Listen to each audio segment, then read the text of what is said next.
The woman was sleeping on the boat when she was suddenly awakened by her companion in a panic.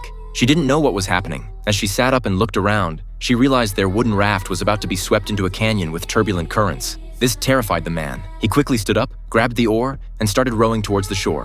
However, in the face of such powerful currents, they couldn't control the raft at all. Before long, they were swept into the treacherous canyon. But as soon as they entered, they saw a rock blocking their path. The two hurriedly lay flat on the boat, and then they heavily crashed into the rock. In the moment of crisis, Jack grabbed a reef rock and then climbed up the cliff along the rock wall. He didn't know how far he had drifted with the current. After coming ashore, he didn't see his companion. He immediately shouted his companion's name, but no one responded. He heard a sound coming from the river and discovered it was their backpack, which contained their supplies. He quickly fished it out. Since it was a waterproof bag, the contents inside weren't wet. Putting on the backpack, he continued to search for his companion. At this moment, being alone, he felt extremely lost and wondered if his companion had abandoned him and left. But even so, Jack didn't want to give up easily. He took out the map from the bag and started to find a route, wanting to rely on his own efforts to get out of this land. After getting ready, the young man shouldered his backpack and set off towards the forest. He walked to the base of a tree and saw fallen fruit on the ground. He decided to climb the tree to pick some fresh ones. As he climbed up, he saw a snake, which scared him and caused him to fall. However, hunger overcame fear.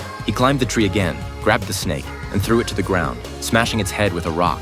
Seeing the dead snake, he happily looked at the fruit above his head. At night, he found some leaves to lay on the ground. Afraid, he lay down on them and slowly closed his eyes.